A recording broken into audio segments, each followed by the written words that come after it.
Hi guys. So, as we continue on our mission with circular motion and centripetal forces, there are some equations that we need to know, some relationships between the variables that we will be using. So right here, we see our equations for circular motion. So to find tangential velocity, v equals 2 pi r over t. Now remember, velocity is always the change in distance over time. So the distance that an object undergoing circular motion actually travels is the circumference of a circle, so 2 pi r.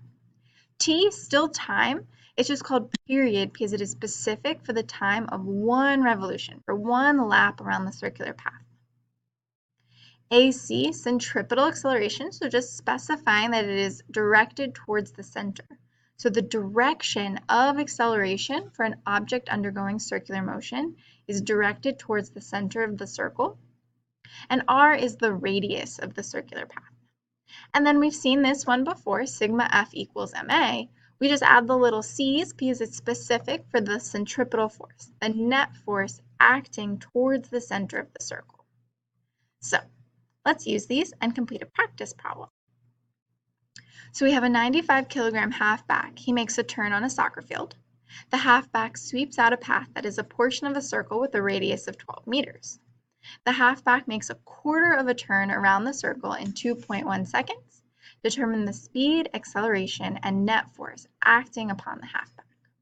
So I'm going to use this online whiteboard. Let's see how this goes. And let's start by writing all of the things that we know about the halfback. Hold on, we got to change to the pen. Okay, so the mass is 95 kilograms. And we know he makes a quarter of a turn in 2.1 seconds. Yes. Okay. So, and we want to find the speed, the acceleration, and the centripetal force. Let's make that a little smaller just so we have a little bit more room. Okay, so I can first find the velocity, right? Because I know that velocity is the distance traveled over the time of travel. Now, this particular soccer player, he makes a quarter of a turn. So that means he is only traveling a quarter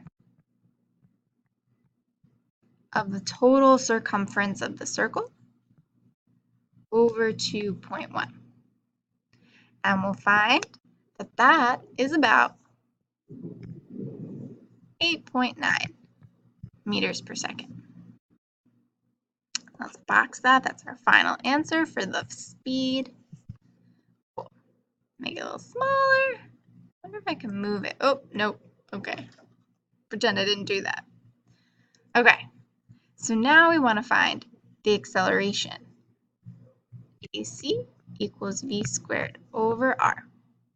We have the velocity. We just found that before.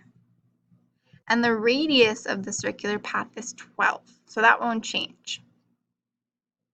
So when we do that, we find that the acceleration is about 6.67 meters per second squared.